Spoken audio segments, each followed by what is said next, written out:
My name is Elias Pendleton.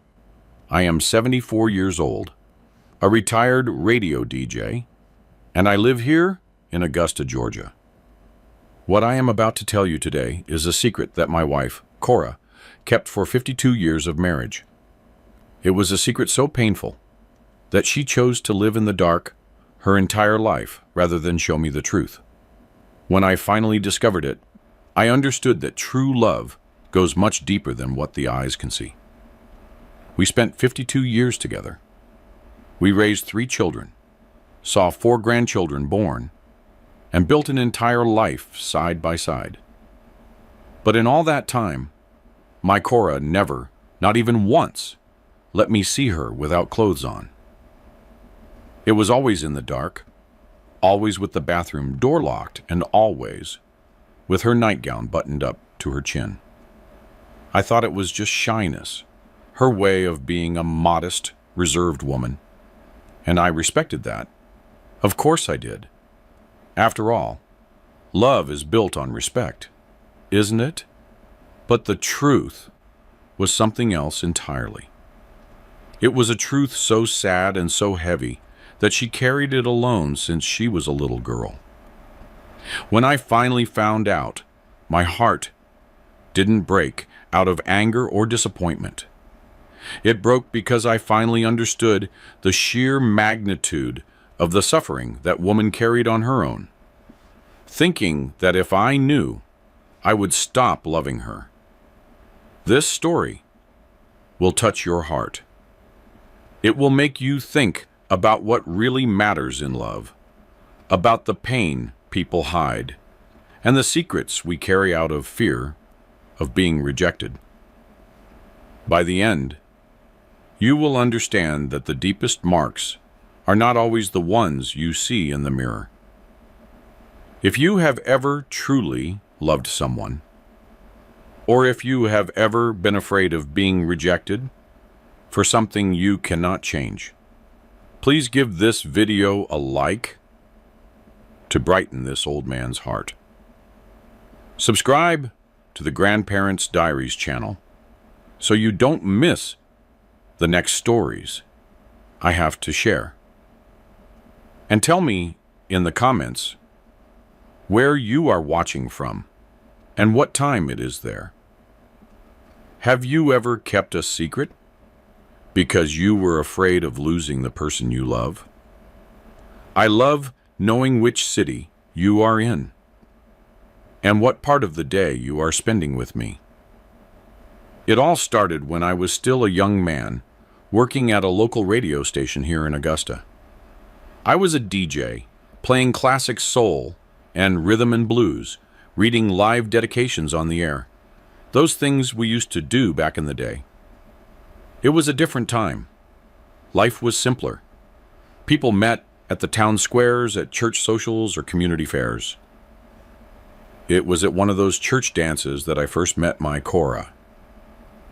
She was 19 years old, a beautiful girl with a sweet gaze, but quiet, always so quiet in the corner. While the other girls were laughing loudly and dancing with everyone, she stayed there with her friends, almost hiding. She caught my eye immediately. It wasn't just her beauty. No, it was something in her manner, a fragility, a delicacy that made me want to protect her. I walked up and asked for a dance. She turned bright red, but she accepted. Her hand trembled in mine. We only danced for one song because she said she was tired, but I was already head over heels. I started going to every social event just to see her. She always wore long-sleeved dresses, even in the sweltering Georgia heat, which is no small thing. She was always covered up to her neck. I thought it was beautiful. I thought it was just the way a decent, well-raised young woman dressed. But there was so much more behind all those layers of fabric. We dated for a year. It was an old-fashioned courtship, sitting in the living room with her mother nearby, talking on the porch, holding hands at the park. I never even saw her bare arms. She was always in long sleeves, always covered. But I didn't care. I didn't question it. I thought it was just her personality. And I loved that personality. When I asked her to marry me, she took a long time to answer. She spent a few days thinking it over. I didn't understand it at the time. I thought it was just the nerves of a young woman. But she was terrified. Terrified of what would come after the I do. Terrified of the honeymoon. Terrified that I would find out and leave her. But eventually, she said yes. It was the happiest day of my life, but I didn't know it was also the day she made the hardest decision of hers, to hide from me forever what lay beneath those clothes. Our first night as a married couple showed me that this secret was going to be bigger than I imagined, and that my Cora carried a pain I didn't yet comprehend. Cora was born and raised in a small, rural town in the Mississippi Delta near Greenwood. It was one of those tiny places where everyone knows everyone, and no secret lasted very long.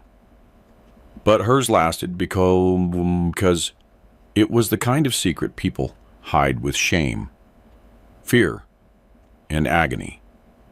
Her mother was a woman who had suffered a lot, someone life had treated harshly from the start. She was widowed young, with a small child to raise on her own. She worked as a laundress, a cook, whatever work she could find, until she met a man. He was a man who drank, a man with a bad reputation, but he promised to take care of both of them. Her mother, tired of the struggle, believed him. Cora told me many years later what the days were like in that man's house.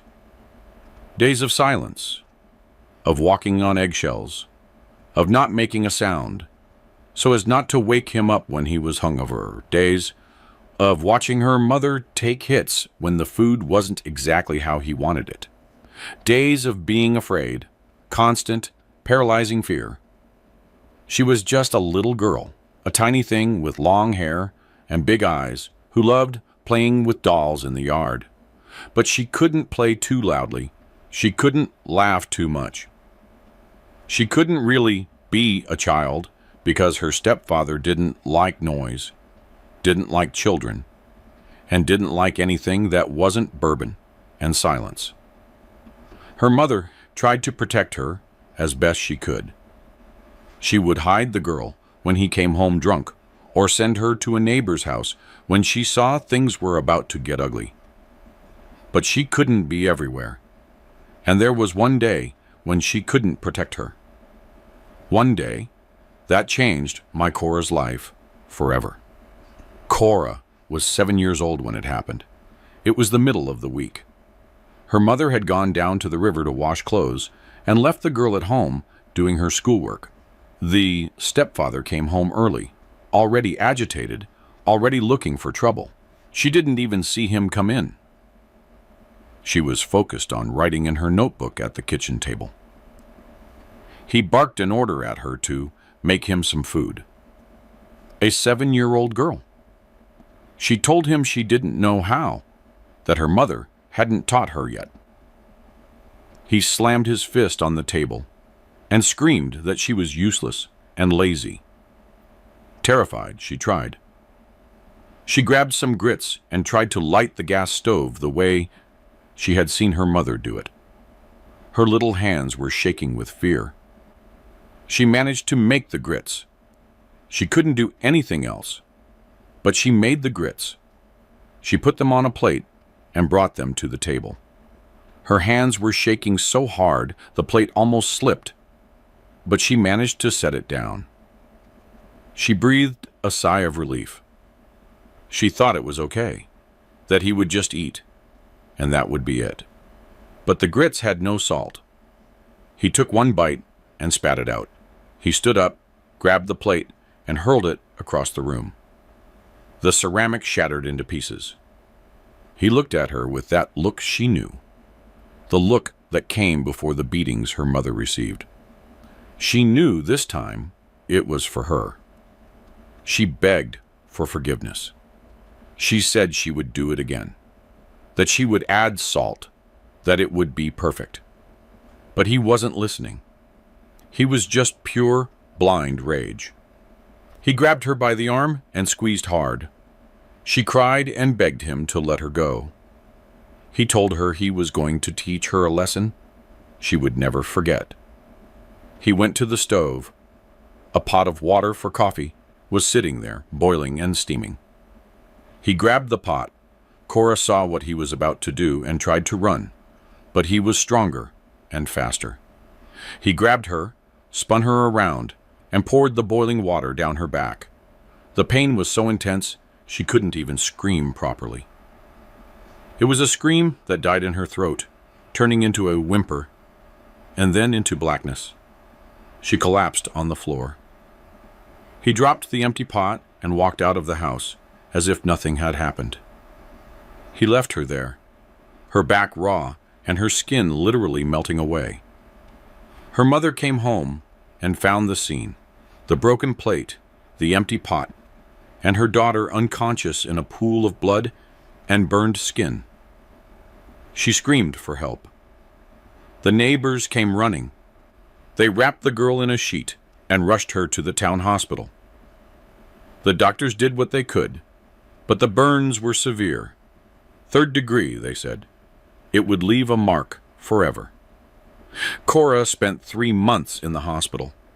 3 months of agonizing treatments, of screaming in pain, of crying for her mother. 3 months during which her stepfather never once visited, never apologized, and never showed a shred of remorse. And her mother, poor soul, didn't have the courage to report him.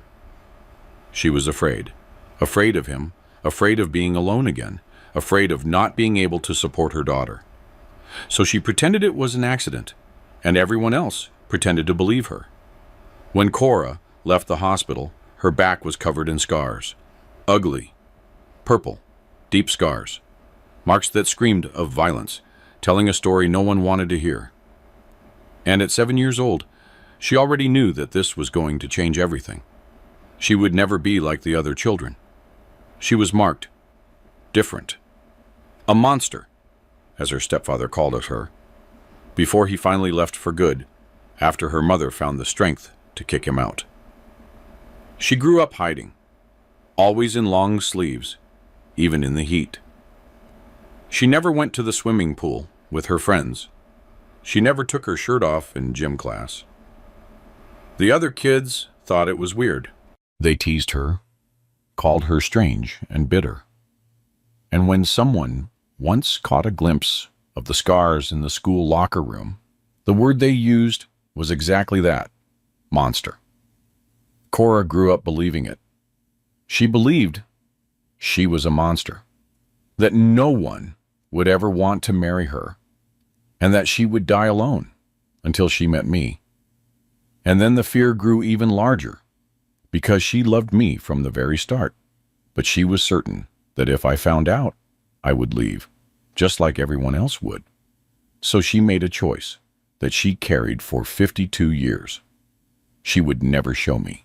She would never let me see. She would live in the darkness forever, if she had to, just as long as I stayed. When I asked Cora to marry me, I was on cloud 9. I was 25, and she was 20. I thought everything was going to be perfect. A church wedding, a honeymoon, a family. I was working hard at the radio station and had saved up some money. I even bought a modest little house here in Augusta, near the city center. Everything was planned. The wedding was beautiful. Her mother cried through the whole ceremony. At the time, I thought it was just the emotion of a mother seeing her daughter get married. Today, I know it was something else. It was guilt.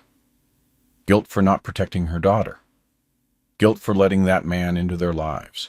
Guilt for not having the courage to speak up about what he did.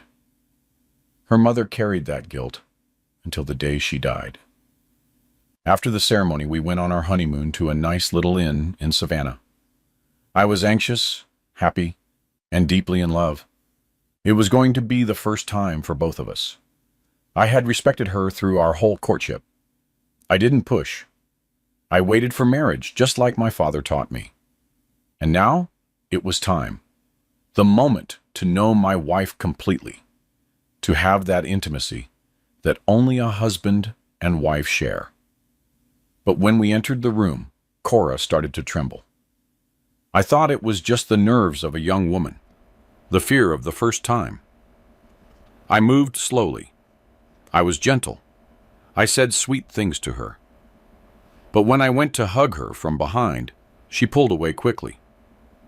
She asked me to wait a moment, saying she needed to get ready in the bathroom. She stayed in there for almost an hour. I was starting to get worried, thinking she might be feeling sick.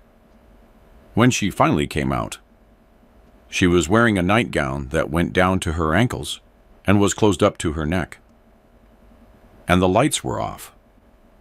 She had turned off every light in the room before coming out. "Honey," I said, "why did you turn off the light? I want to see you. You're beautiful." She started to cry. She said she was ashamed that she couldn't do it with the lights on. She begged me to respect that. She said she wanted to be a good wife, but she needed the darkness. She said she was ashamed of her body, that she wasn't pretty, and that I would be disappointed if I saw her. I tried to reason with her. I told her she was gorgeous, that I loved her, that she had nothing to be ashamed of. But she cried so hard and became so desperate that I gave in. "It's okay, sweetheart," I told her. "Your way, in your time. When you feel ready, we'll turn on the light. There's no rush." She thanked me and hugged me tight. And that night, our first night as man and wife, was in total darkness. She didn't even really take off the nightgown. She kept everything covered and only lifted the hem enough. It felt strange to me, but I respected it. I thought that with time, she would relax, let her guard down, and trust me. But time went by, and nothing changed. A week of honeymoon, every night in the dark. We came back to Augusta and moved into our house. Our married life truly began. I worked at the station. She took care of the house. Everything was normal. Everything was good, except for that. Our intimacy was always in the dark, always hurried, always with her covered up. I would try to talk to her. "Cora, what's wrong? Why don't you trust me?" She would say she did trust me, that she loved me, but that she just couldn't. She said she was raised to be modest, that her mother taught her a decent woman doesn't show herself. And I was young. I didn't know anything about women. I believed her. I thought it was just her way. The bathroom door was always locked. Always. She would go in, bolt the door, shower, dress, and only come out when she was completely covered. Morning, night, any time, the door was locked. I never saw her change clothes. I never saw her in a towel. I never saw anything beyond her face, her hands, and her feet. Once, I tried to go into the bathroom while she was in there, not out of malice or suspicion, just because I had forgotten my toothbrush and needed to grab it. I knocked and asked her to open it just a crack. She screamed. She screamed in a way I had never heard before. "No, don't come in. Wait until I'm out, please." I was in shock.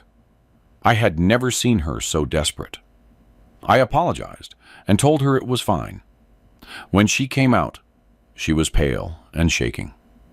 I asked if she was okay. She said she was, that I had just startled her. But I saw fear in those eyes, real fear, Of what? I didn't know. But it was there. She got pregnant in our first year of marriage. I thought that would change things. I thought she would relax, that she would need help, that she would let me see her and take care of her. But no. She closed off even more. She wore even baggier clothes. She wouldn't even let me go into the doctor's office with her. She went alone. She came back alone. When our first son was born, I was radiant. A healthy, beautiful boy. Cora was a wonderful mother from day one. Caring, loving, dedicated.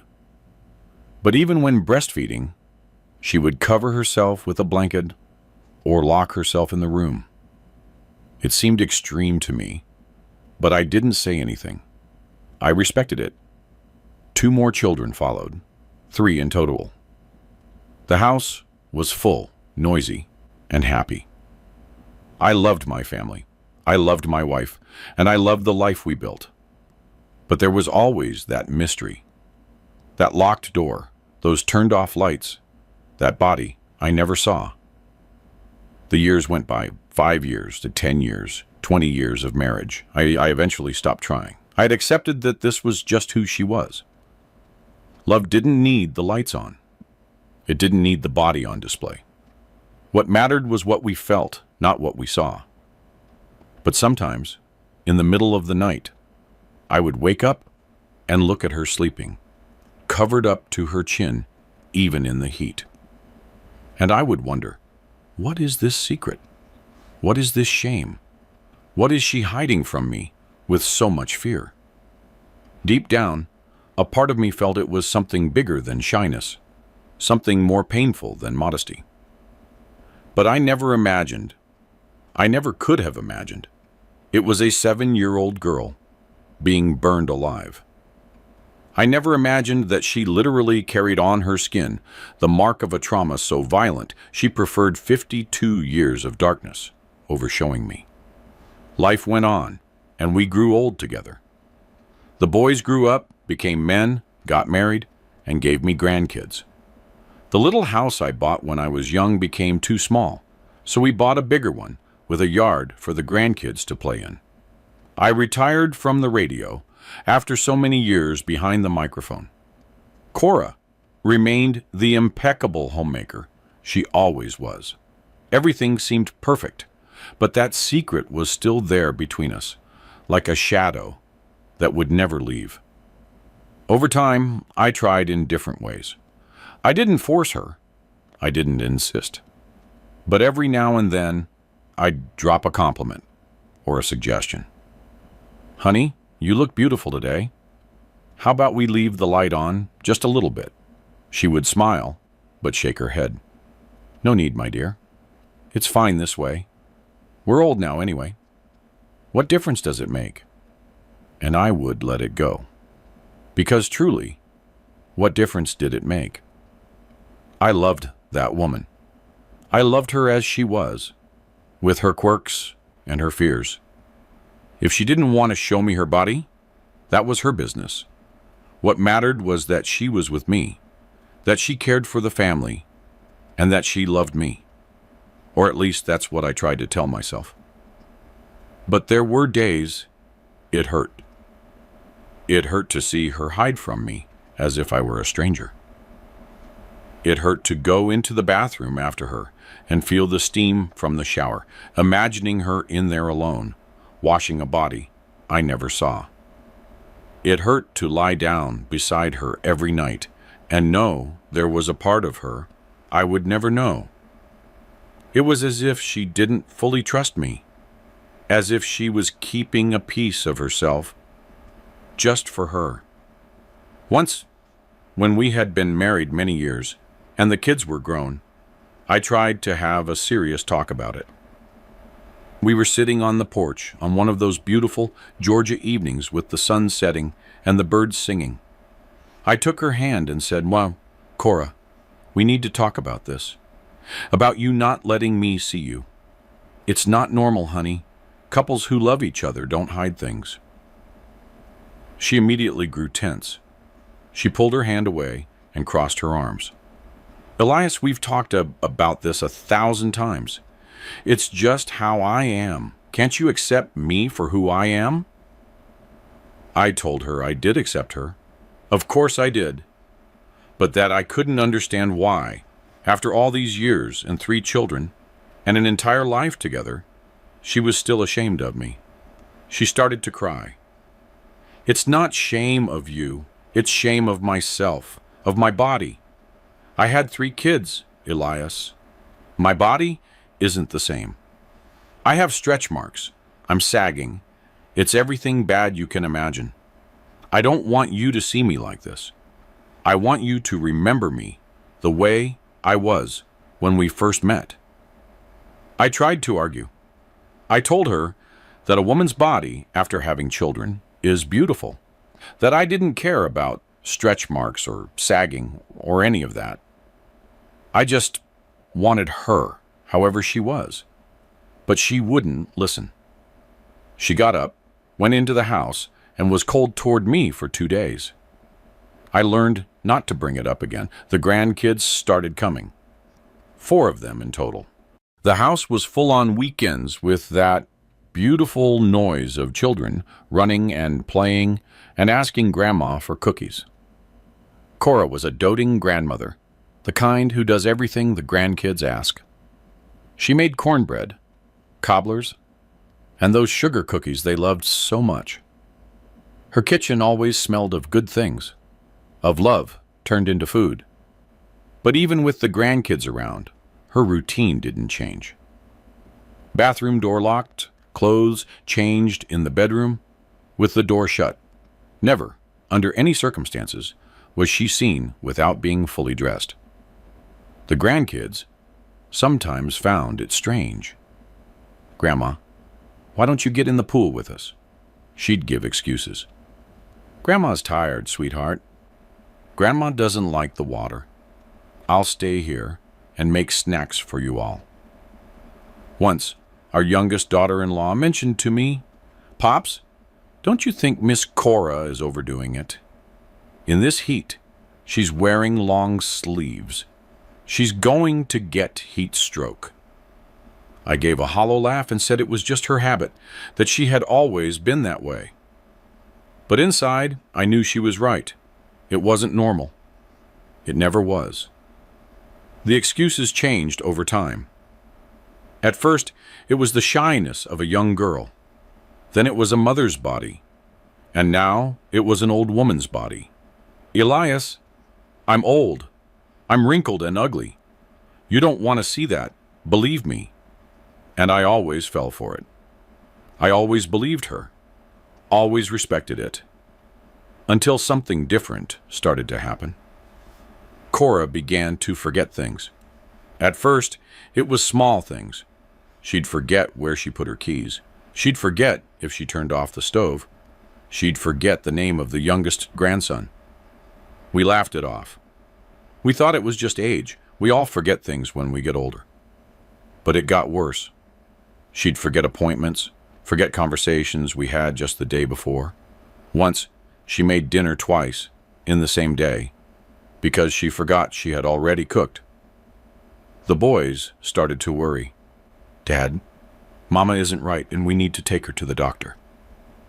I took her. The doctor ran some tests, asked the usual questions. What day is it? Who is the president? What is 2 plus 2? Cora got some right and missed others. The doctor pulled me aside, away from her, and spoke softly. Mr. Pendleton, these are signs of Alzheimer's. It's early still, but it's Alzheimer's. My world collapsed. Alzheimer's. The disease that steals memory, that steals the person we love, and turns them into a stranger. No, Doc, I said. There has to be another way. There's medicine. There's treatment. There's something. He said there was, that he'd try to slow it down, but that I needed to prepare myself. He said that with time, she would need care and help with everything. And that is exactly what happened. Slowly, but it happened. Cora started needing help with simple things. Forgetting to take her medicine, forgetting to eat, forgetting to change her clothes. I started taking care of her, reminding her of things, helping her with whatever she needed. But I always respected her privacy. I always knocked on the bathroom door, always waited for her to dress herself. Until the day came when she tried to take a bath and forgot how to turn on the shower. She just stood in there. I could hear her touching things, trying and trying, but unable to do it. I knocked and asked if she needed help. She said no, that she could do it, but she couldn't. She stayed in there for over an hour before giving up and coming out without having washed. I realized the moment was coming. The moment when she wouldn't be able to keep the secret anymore. The moment when, whether she wanted to or not, I was going to have to truly help her. To go into the bathroom with her, to bathe her, to change her. And then I would find out. I would discover what she had hidden from me for a lifetime. But I wasn't prepared for what I was going to see. I wasn't prepared for the truth hidden under all those clothes. A truth so painful, it would make me cry like I hadn't cried since I was a boy. The disease progressed faster than I expected. The doctor had warned me it might happen, that Alzheimer's has no rules and everyone reacts differently. With Cora, it was fast. In a matter of months, she went from forgetting small things to not even remembering the names of our children. There was a day she looked at me in the kitchen and asked who I was. "Elias?" I replied, my heart tightening. "I'm Elias, your husband." She looked at me with that confused, lost gaze, trying to remember. It took a few minutes before it clicked. "Oh, Elias? My Elias. I'm sorry, honey. I forgot." That broke me. Seeing the woman who had shared her whole life with me, who had slept by my side for over 50 years, looking at me as if I were a stranger. I swallowed my tears, forced a smile, and said it was okay, that it was normal. But inside, I was dying a little bit every day. The kids started coming over more to help, to give me a break. But Cora grew restless with strangers in the house, because to her, even her own children were sometimes strangers. "Who are these people, Elias? Why are there so many people in our house?" "They're your children, honey. Our children. Marcus, David, Patricia. Do you remember?" She would look at them, squinting her eyes, trying to search a memory that no longer worked. Sometimes she remembered, sometimes she didn't. One day she looked at Marcus, our eldest, and asked if he was the neighbor's son. Marcus walked out of the room with tears in his eyes. I followed him and put a hand on his shoulder. "Easy, son. It's not her fault. It's the disease." The hardest part was when she could no longer do things for herself. Forgetting to brush her teeth, forgetting to comb her hair, putting her clothes on backward, putting on 2 shirts because she forgot she had already put the first one on, trying to make coffee, and forgetting to put water in the pot, turning on the stove and forgetting to put a pan on it. The house became a constant danger. I couldn't leave her alone for a single minute. I had to be on watch all the time. Sometimes she'd get up in the middle of the night, confused, thinking she was at her mother's house. "Elias, I need to go. Mama's going to be worried."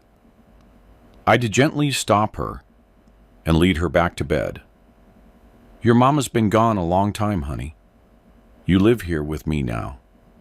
And the bathroom, that damn bathroom that was always her sacred territory. That became my biggest worry. I noticed she was spending longer and longer in there. Hours.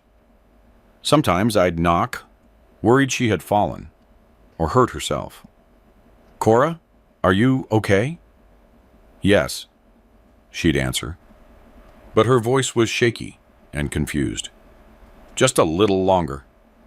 But it wasn't a little longer. It was half an hour, 2 hours. I'd sit there on the floor, in the hallway, leaning against the wall, waiting, listening to the sounds. The shower, turning on and off, her turning the faucet, walking back and forth, talking to herself, sometimes crying softly. Then I'd hear the door open and she'd come out still wet because she forgot to dry off, or wearing the same dirty clothes because she forgot to change, or coming out in just her slip because she forgot to put on the rest. And when I tried to help, offering her a blouse or a skirt, she'd push my hand away. No, I can do it. I can do it. The pride was still there, even with her mind confused, even forgetting almost everything. She remembered one thing. She couldn't let me see. She couldn't show me. It was as if that secret was so deep, so ingrained in her, that even the disease couldn't erase it. It intrigued me and pained me at the same time. There was one night she woke up at 3 a.m, terrified, not knowing where she was. She screamed my name in desperation. Elias! Elias! Where are you? I'm right here, honey, I said, turning on the bedside lamp. I'm right here beside you. I've always been here. She looked at me as if it were the first time she had ever seen me. Who are you? What are you doing in my room? Get out!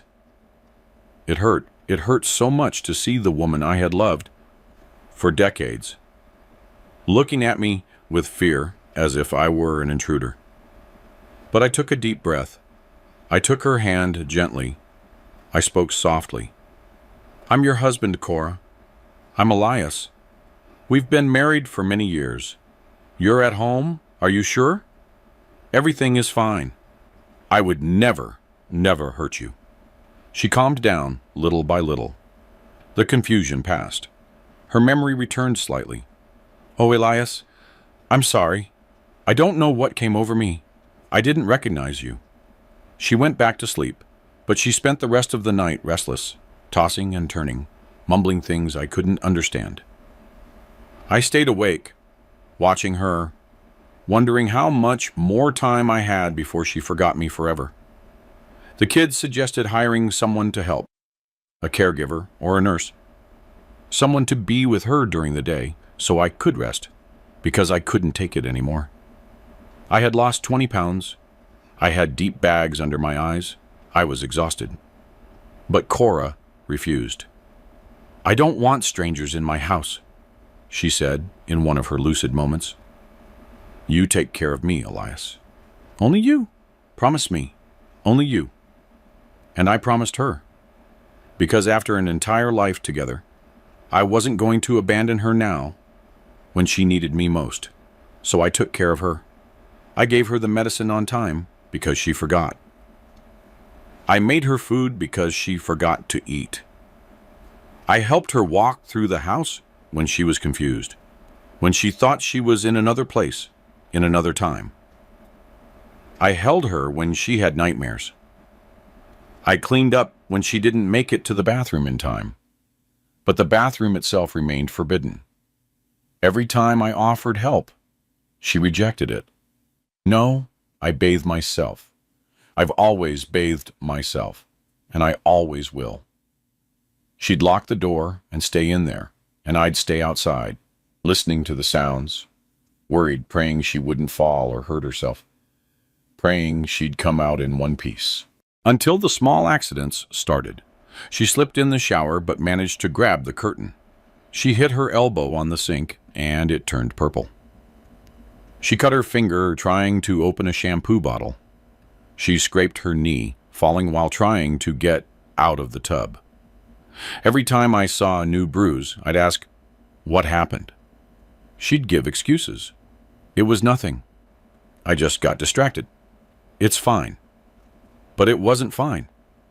I knew it. And the kids knew it too. Dad, Mama can't be in the bathroom alone anymore, Marcus said seriously. What if she falls and hits her head? What if she drowns? You have to go in with her, help her, bathe at her if you have to. I know, I'd answer, but she won't let me.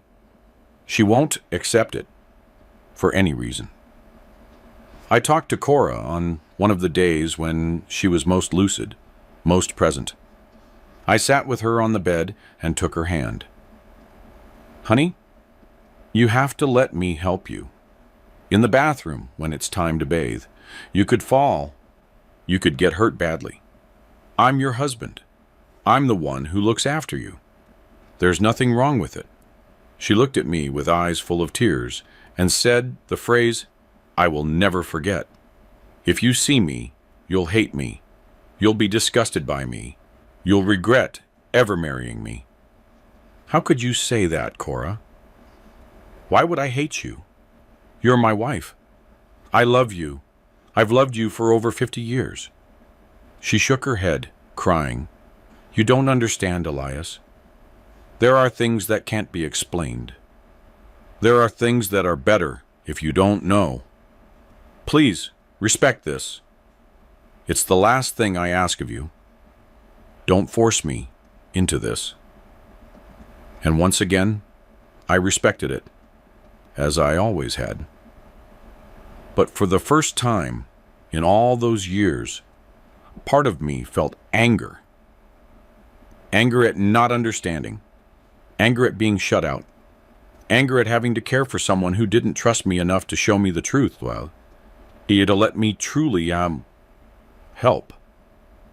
But the anger passed quickly because I saw how fragile she was, how sick, how scared. I remembered that this woman had given me everything, 3 children, an entire life, true love. If the price of that was respecting a secret I didn't understand, then I would pay it until the end. But fate had other plans. A few days later, on a sunny Tuesday morning after breakfast, Cora said she was going to take a bath. She got up slowly from the table, walked to the bathroom, went in, and locked the door as always. I stayed in the kitchen washing the breakfast dishes, listening to the sound of the shower turning on. Everything was normal, just as it had been for 52 years, until I heard the thud. A dull, heavy, loud sound of a body hitting the tile floor. And then, silence. A silence that chilled me to the bone, that made me drop the cup I was washing, that made me run like I hadn't run in years. Cora! Cora! Are you okay? Silence. Nothing. No answer. And I knew in that moment that her secret was about to be revealed. I ran to the bathroom door and tried to open it. Locked. Of course it was locked. It was always locked. Cora! Cora! Answer me. Did you fall? Are you hurt? Silence. Only silence from the other side.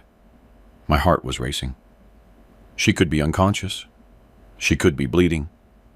She could be dying in there, while I stood outside, blocked by a locked door and a 52-year-old secret. I shoved the door with my shoulder. Nothing. I shoved again, harder. The door moved, but didn't open. Cora, please answer me. My God, answer me. And that's when I heard it. A low, weak moan of pain. She was alive, but she was hurt. And I needed to get in. I took a step back and threw myself against the door, with all the strength a 74-year-old man could muster. The old wood creaked. The lock gave a little. One more time, and another, until the door burst open, hitting the wall, and I nearly tumbled inside. And that was when I saw it. Cora was lying on the floor, on her side, naked, completely naked. For the first time in 52 years of marriage, I was seeing my wife without her clothes on. But it wasn't the nakedness that hit me. It wasn't the body of a 71-year-old woman with the natural marks of age and motherhood. It was what was on her back, Scars. So many scars. Huge, purple, deep, deformed scars covering her entire back, from her shoulders down to her waist. Scars that looked as if the skin had melted, creating ridges and ripples. Marks so ugly and so violent that it was impossible not to be shocked. My God, the words left my mouth before I could even think. My God in heaven, Cora. What is this? She heard me. Even lying there on the floor, even dizzy from the fall, she heard me. And her first reaction wasn't to ask for help or complain about the pain. It was to try and cover herself. She turned her head, saw me standing there staring, and began to sob. No, don't look. Please, don't look. She tried to roll over, tried to hide her back, but she couldn't move well. She had hit herself hard. I was paralyzed for a few seconds. I couldn't process what I was seeing.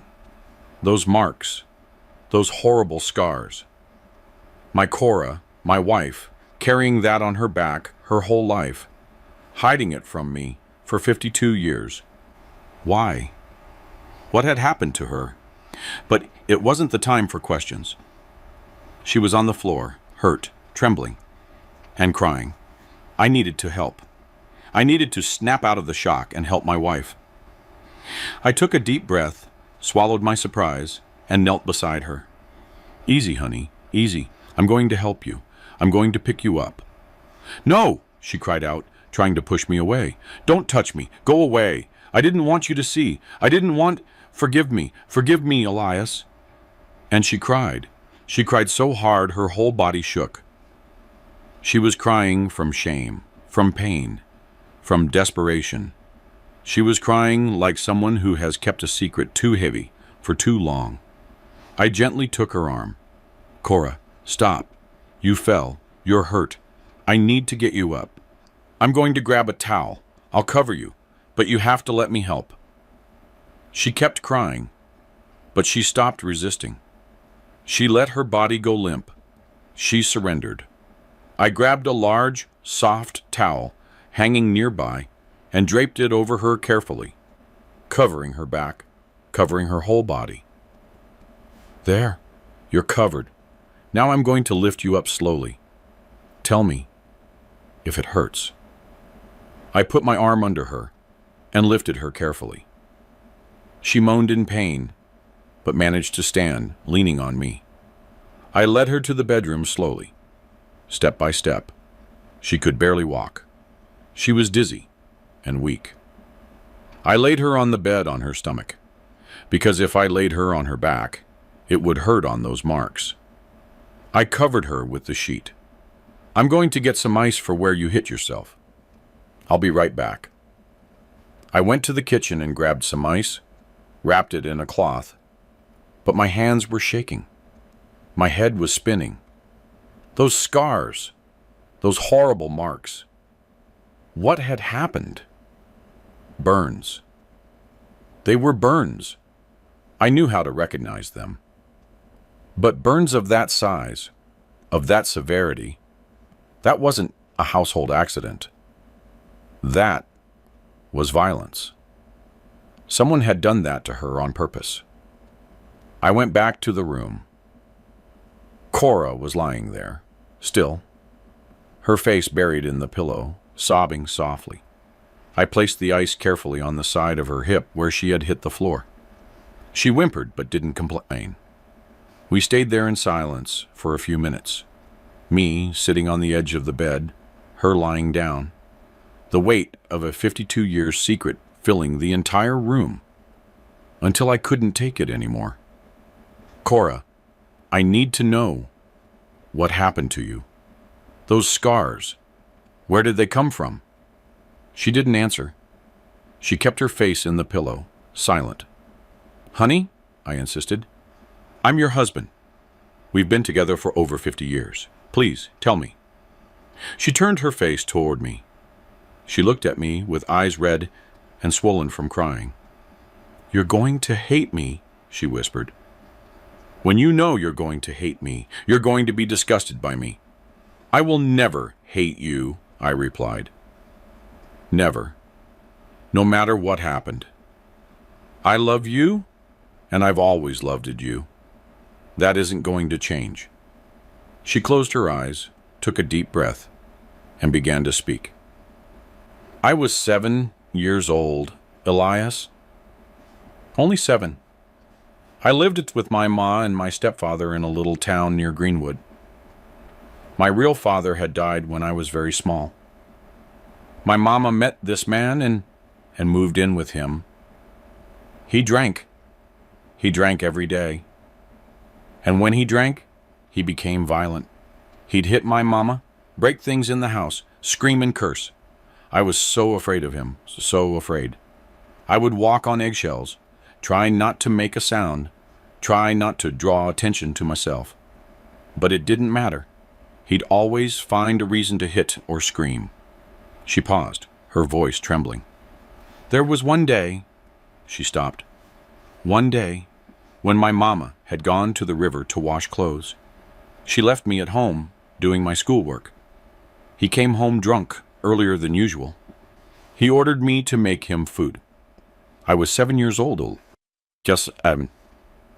I didn't know how to cook well, but I had to obey, or he'd hit me. I tried to make grits. I managed to make them, but I forgot the salt.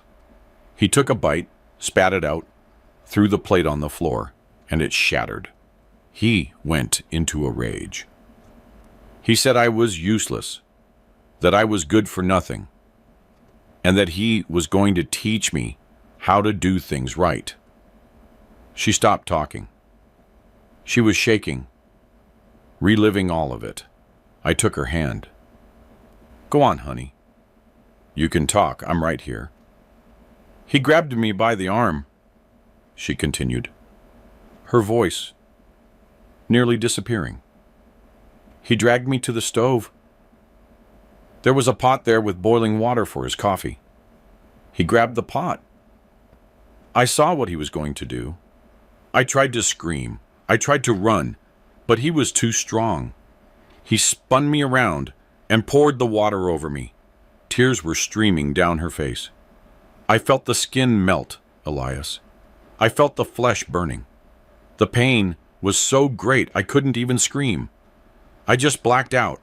I fell to the floor. And he walked out of the house as if nothing happened. He left me there alone, burning. My mama came home and found me. She called for help and took me to the hospital. I was in there for 3 months.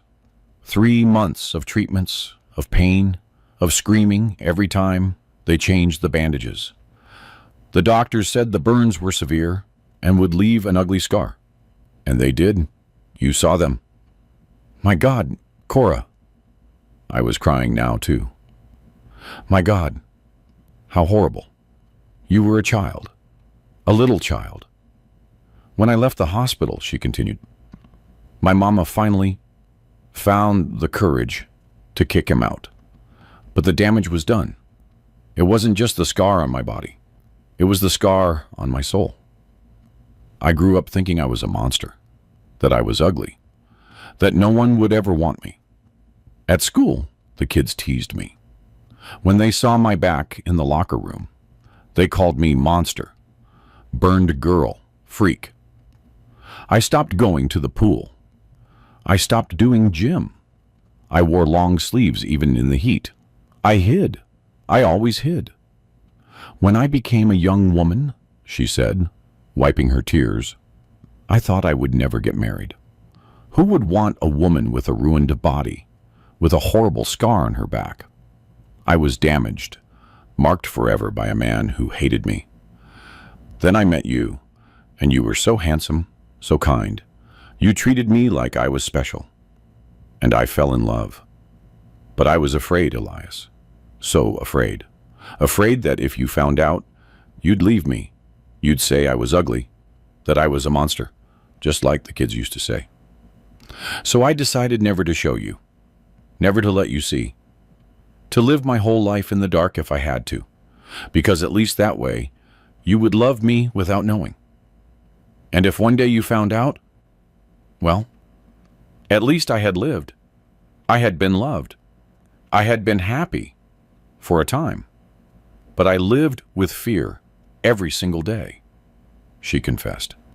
Fear that you'd find out, fear that you'd leave, fear of losing you over something that happened when I was 7 years old. Fear that the scars would be more important than everything we built together. She looked into my eyes, sobbing. And now you've seen. Now you know. I'm the monster the children said I was. I understand if you don't want to be with me anymore, if you're disgusted, if you want to go. I couldn't speak for a moment. I was processing it all. The story, the pain, the trauma. A 7-year-old girl being burned by her stepfather. A girl growing up thinking she was a monster. A woman hiding her body, her entire life for fear of being rejected. 52 years of fear. 52 years of shame. 52 years of a secret too heavy for one person to carry alone. Then I spoke, my voice cracking, tears streaming down my face. Cora, look at me. She looked. Did you really think I would leave you over a scar? Over something an evil man did to you when you were an innocent child? I have loved you for 52 years. It isn't because of smooth skin. It isn't because of a perfect body. It's because of who you are. The woman who gave me 3 children, the dedicated mother, the doting grandmother, the partner of a lifetime, the person who made me happy all these years. Those scars, I continued, pointing toward her covered body, they don't make you a monster. They make you a warrior. You survived hell when you were 7 years old. You survived the cruelty of children. You survived the trauma, the pain, and the shame. And yet, you built a life. You loved. You were loved. You raised children. And you were happy. You are the strongest woman I know. And I love you more now than I did yesterday. Because now I know the weight you carried alone. I know that even with all that weight, you never let it touch our family. You never let the pain turn you bitter. You were pure love your whole life. She cried even harder, but it was a different kind of crying. It wasn't shame, it was relief. It was the weight of 52 years of fear finally dissolving. You aren't disgusted? She asked, almost unable to believe it. You aren't going to leave? Cora, I said, lying down beside her and hugging her gently. I'm not going anywhere. I've been with you for 52 years without seeing your body. Do you really think seeing some scars is going to change anything? You're my wife. You're the love of my life. And those marks are a part of you. I love you entirely, scars and all. She turned around and hugged me. She cried on my chest for hours. She cried out everything she had held in for decades. She cried for the 7-year-old girl. She cried for the shame of her adolescence. She cried for the fear of her adult life. She cried for 52 years of secrets. And I stayed there, holding her, letting her cry, whispering that it was okay, that I was there, and that I would always be there. And that day, for the first time in over 5 decades, Cora slept without fear. She slept knowing she was loved completely, with the marks, with the scars, with the entire painful story she carried on her skin. And for the first time, she believed she wasn't a monster. She was a survivor. She was a warrior. She was loved. After that day, everything changed. Love didn't change. No, love stayed the same, maybe even stronger. What changed was the truth between us. There was no more secret, no more locked door, no more turned off lights. For the first time in 52 years, my Cora could be herself, completely herself, without hiding anything. In the first few days after the fall, she was still ashamed. When I went to help her change her clothes, she would try to cover up. When I went into the bathroom to bathe her, she would look away. But little by little, she relaxed. She began to understand that those scars didn't change anything, that I looked at them and saw history, saw survival, saw strength. I started taking care of her for real, bathing her, changing her clothes, combing her hair. And every time I saw all those marks on her back, I would brush them with affection. My warrior marks, I'd say. She would smile. A small smile, still shy, but it was a smile. After so much time thinking that those marks were a cause for shame, she started to understand that they could be a cause for pride. In having survived and having won. I called the kids together to talk. I sat with them in the living room one day while Cora was asleep. I need to tell you something about your mother. They grew worried, thinking the disease had worsened. It's not that, they said, Misuto. It's about her life, about something she hid from everyone, including me, for many years. I told them the story. I told them about the stepfather, about the pot of boiling water, about the burned 7-year-old girl, about the scars she carried on her back her entire life, and about the 52 years she spent hiding from me out of fear of being rejected. I told them everything. All three of them cried. Marcus, who was the toughest, cried like a baby. Patricia sobbed with her hand over her mouth, trying to process it all. And David got up, went outside, and came back with red eyes. Dad, Mama suffered all that and we never knew? Why didn't she ever tell us? Because she was ashamed, I explained, because she thought you would see her differently, that you'd pity her or find her ugly and marked. She wanted to be a normal mama for her children, without trauma, without a sad story, just love. And that's what she gave you. Pure love. Without letting the pain of the past contaminate it. Patricia wanted to see. She wanted to see the scars. I went to the room and woke Cora gently. The kids want to see you, honey. They want to hug you. She was confused because of the disease, but she let us. I lifted her blouse and showed them her back. The three of them approached in silence. They saw the marks, the purple, deep, deformed scars. And then they did something I will never forget. All three of them knelt in front of her, hugged her together, and asked for forgiveness. Forgiveness for not knowing, for not noticing, for the pain she carried alone. Patricia kissed her mother's back, right on the scars. Marcus did the same. David did too. And Cora cried. She cried, but she smiled at the same time. My children, she said in a weak voice. My children love me. Of course we love you, Mama, Patricia said. You're the best mama in the world. Those marks don't change anything. They just show how strong you are, how much you fought. We love you even more, knowing this. From that day on, Cora changed. Even with the Alzheimer's advancing, even forgetting almost everything, she seemed lighter, as if a giant weight had been lifted from her back, literally. She smiled more. She was more at peace. She no longer had that haunted look of someone hiding something terrible. I cared for her with all the love I had. The days grew harder, Alzheimer's is unforgiving. She forgot more and more. She forgot the names of the grandkids. She forgot where she lived. There were days she even forgot her own name.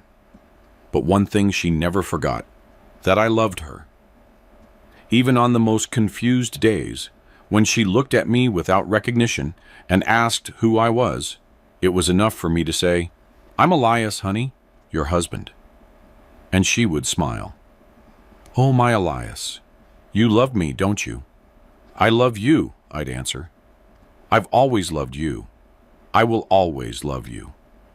There was one afternoon, a few months after the revelation, when she was especially lucid. One of those rare moments of clarity people with Alzheimer's sometimes have, as if the person returns for a few hours. We were sitting on the porch watching the sunset, that orange Georgia sun.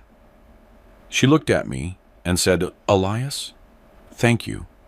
Thank you for staying with me, for not leaving when you saw, for loving me as I am, scars and all. I spent my whole life thinking no one would love me if they knew, and you loved me even more." I took her hand. "Cora, what that man did to you was the worst thing that could happen to a child. But do you know what you did? You transformed pain into love. You didn't let violence make you violent. You didn't let resentment make you bitter.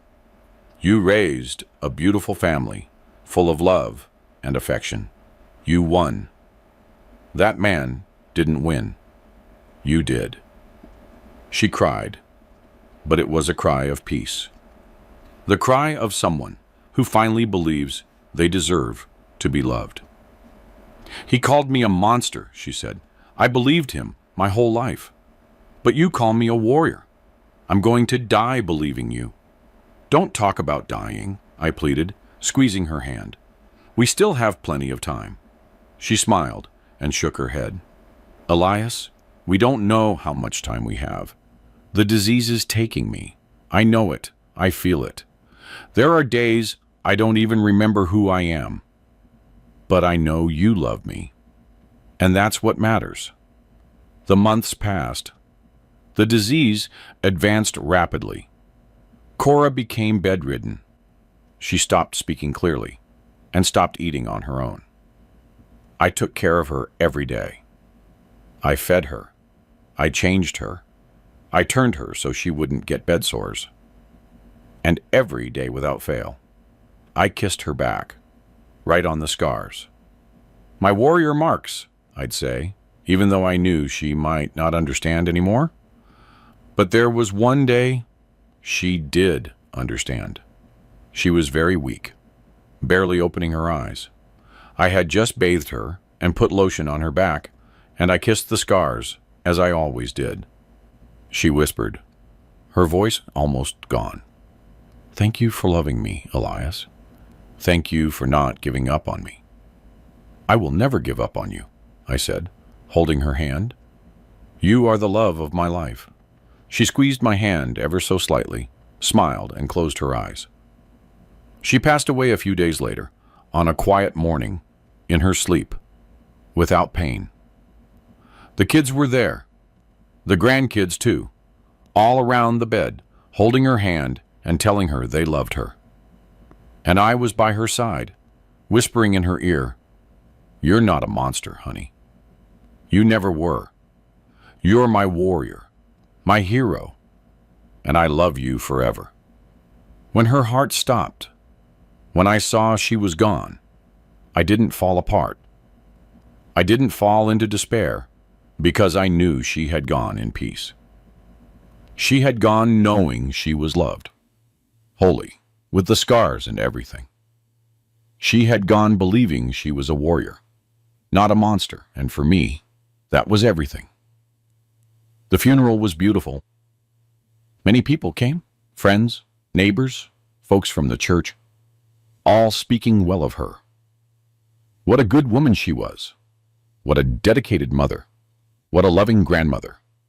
And I, looking at her in the casket, dressed as she always liked to be, thought, if they only knew.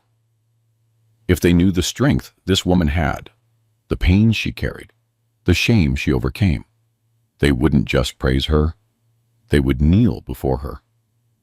When it was time to close the casket, I asked for a few minutes alone with her. The children left and closed the door. I leaned in and kissed her forehead. You were the best thing that ever happened to me, Cora. And the scars, those marks you thought would drive me away, they made me love you even more, because they showed me who you truly were. A survivor, a warrior, a woman of substance. Rest in peace, my love.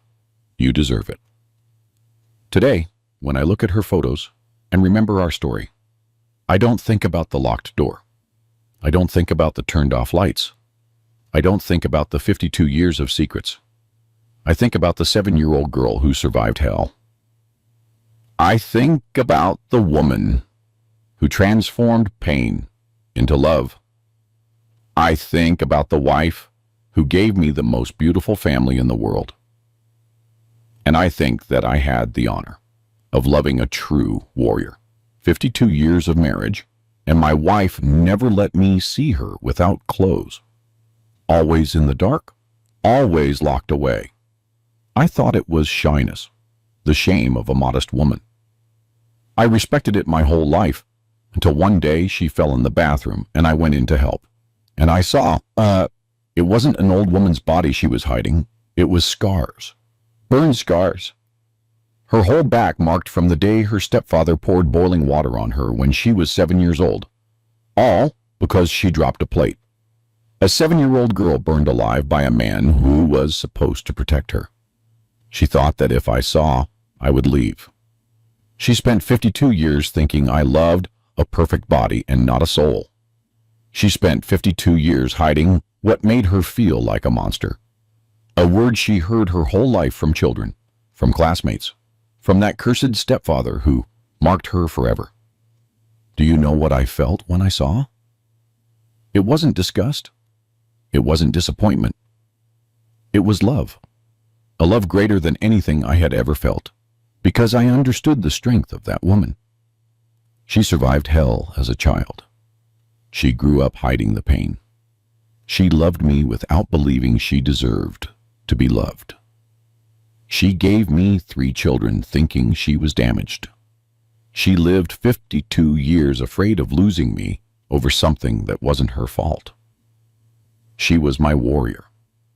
Those scars were medals of survival. I spent the last years of her life kissing those marks. My warrior marks, I'd tell her. And she would smile. After all those years, she finally smiled when she looked at her own body. Cora died knowing she was loved, entirely, with scars and all. Her stepfather said she was a monster. I said she was a hero. She lived most of her life believing him. She died believing me. True love doesn't need the lights on.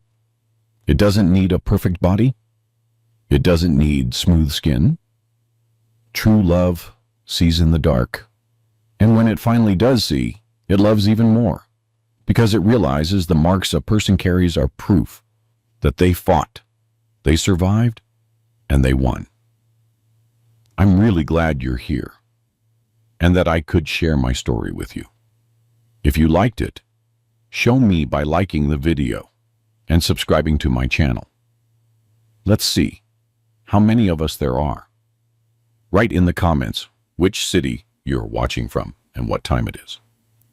I'm so curious to know where all you wonderful people are tuning in from. If you want to support me a little extra, you can also send a small donation. I share new life stories for you every single day. And now, 2 of my most popular stories will pop up on the screen, so you can choose what to watch next.